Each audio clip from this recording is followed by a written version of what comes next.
Ibu Mariati bangun kesiangan. Dia tak bisa untuk sholat jamaah subuh. Dengan cepat dia membawa dagangannya menuju pasar. Setelah menaruhnya, tanpa ia rapikan, ia segera menuju masjid.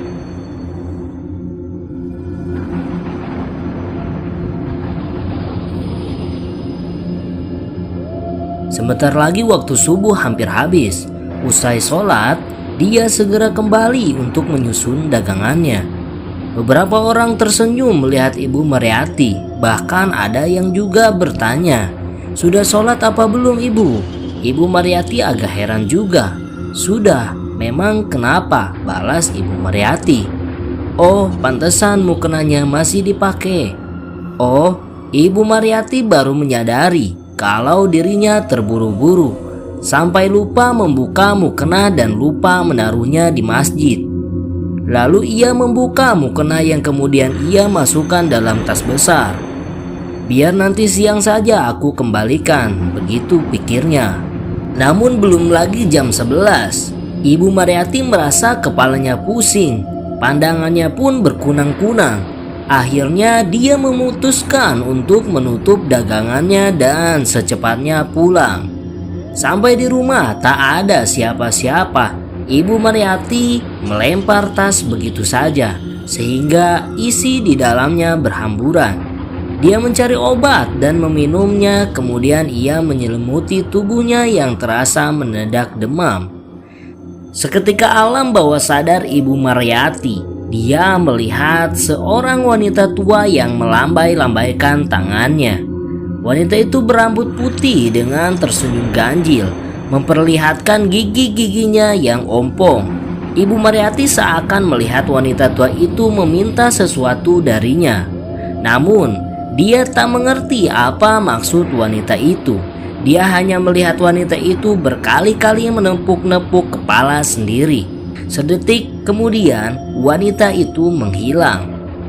Sepulang sekolah, Nurul langsung mengambil mukena yang tergeletak di lantai. Dia masuk kamar mendapati ibunya tengah berselimut. Ia langsung memeluk ibunya. Terkejut dia merasakan panas tubuh orang yang paling ia sayangi itu. Ibu kenapa?" "Ibu tidak apa-apa Nurul, hanya sedikit pusing. Nanti juga sembuh. Tolong bantu ibu belum sholat." Nurul pun membantu ibunya ke belakang untuk berwudu.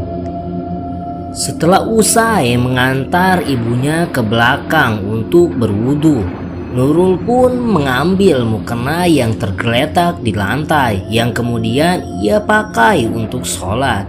Suasana malam ini terasa kurang hangat seperti malam-malam sebelumnya, karena Ibu Mariati masih dalam keadaan belum sehat. Bahkan terkadang masih demam sampai rintihannya terdengar. Berkali-kali ayah dan Asep mengajak untuk ke dokter, namun ibu tetap tak mau. Sampai larut malam, Ibu Mariati belum juga bisa tidur nyenyak. Lagi-lagi, bayangan wanita tua yang pernah muncul dalam mimpinya kini pun datang menemuinya.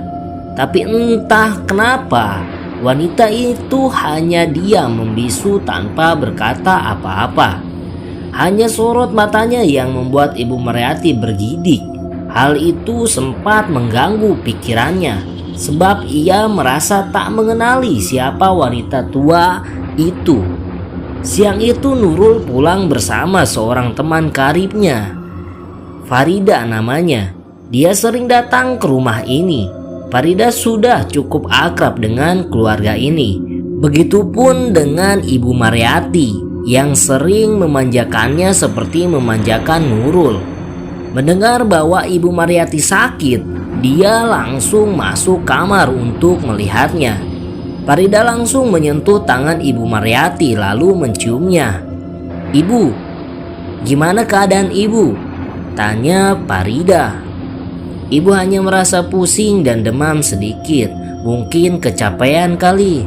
Syukurlah kalau ibu tak kenapa-kenapa.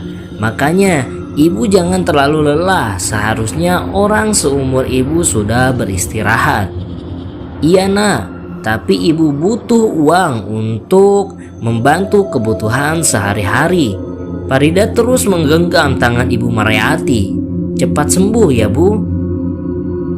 Pada saat Farida ke belakang, dia melihat mukena yang tergantung di kasto. Ia pun mendekat, ia pegang lalu meraba bahan yang ia anggap halus. Ditambah lagi dengan bordilan bunga berwarna biru pada tepi-tepinya. Kemudian dia ambil dan memperlihatkan pada Nurul. "Nur, ini punya kamu bukan?" tanyanya. Namun Nurul tidak menyaut. Dia masih menekuni buku pelajarannya. "Buat aku boleh?" tanya Farida lagi. "Apaan sih? Berisik tahu," saut Nurul tanpa melihat. "Ini mukena buat aku aja ya. Bawa deh, di sini banyak kok." "Thanks ya Nur." Yuk belajar lagi." Kemudian mereka tenggelam dalam buku pelajaran masing-masing. Ibu Mariati berniat pagi ini mau kembali ke pasar. Dia merasa sayang kalau dagangannya yang banyak itu nanti menjadi busuk. "Sudahlah Bu, ibu kan baru sehat. Sebaiknya ibu istirahat dulu." Asep, anak sulungnya, melarangnya. Maka ia pun mengurungkan niatnya. Malam semakin larut. Gelap menyelimuti desa tempat tinggal keluarga Ibu Mariati. Tak ada sinar bulan ataupun kerlip bintang. Bisa dipastikan kalau warga kampung itu tengah terlelap dalam buayan mimpi mereka. Namun Ibu Mariati belum juga bisa memejamkan mata. Padahal sudah ia paksakan untuk tidur. Tiba-tiba angin bertiup kencang dari biasanya, sampai membuat jendela kamarnya terbuka dengan sendirinya. Ibu Mariati sadar kalau daun jendela itu sudah agak lapuk dimakan usia, sehingga wajar kalau engsel-engselnya pun sudah agak kendor. Maka dia menghampiri jendela untuk menutupnya kembali. Tapi di luar sana, di bawah kilatan cahaya petir, ia melihat seorang wanita tua yang tengah berdiri dengan tubuh bungkuk, tengah memandangi dirinya. Ibu Mariati seakan mengingat siapa wanita itu. Ya, dialah wanita yang sering hadir dalam mimpi-mimpinya. Dengan sedikit terkejut, Ibu Mariati melihat wanita tua itu mendekati jendela. Sebelum tangannya sempat menutup jendela, wanita tua itu telah lebih dulu mencekal tangannya. "Au!" serunya sambil berusaha melepaskan tangannya dari wanita itu. Namun cengkraman lengan itu begitu kuat. Dengan kekuatan luar biasa, tubuh Ibu Mariati terlempar keluar jendela. "Au! Tolong!" teriaknya. Tapi tak ada seorang pun yang mendengar suara teriakannya. Siapa kamu nenek tua?" Dengan gemetaran Ibu Mariati bertanya. "Kembalikan milikku," kata wanita itu dengan nada parau. Barang apa yang kamu maksud?" Wanita tua itu tidak menjawab. Dia hanya menatap tajam pada Ibu Mariati yang masih tergolek di tanah. Wanita tua itu hanya menyeranggai kemudian pergi menghilang begitu saja. Farida teman Nurul begitu girang hatinya setelah mendapatkan mukena dari rumah Nurul. Digelarnya mukena berwarna biru dengan bordilan pada setiap sisinya. Berulang kali ia mengelus bahan yang menurutnya teramat halus. Entah mengapa Farida begitu tertarik dengan mukena yang tak lagi baru.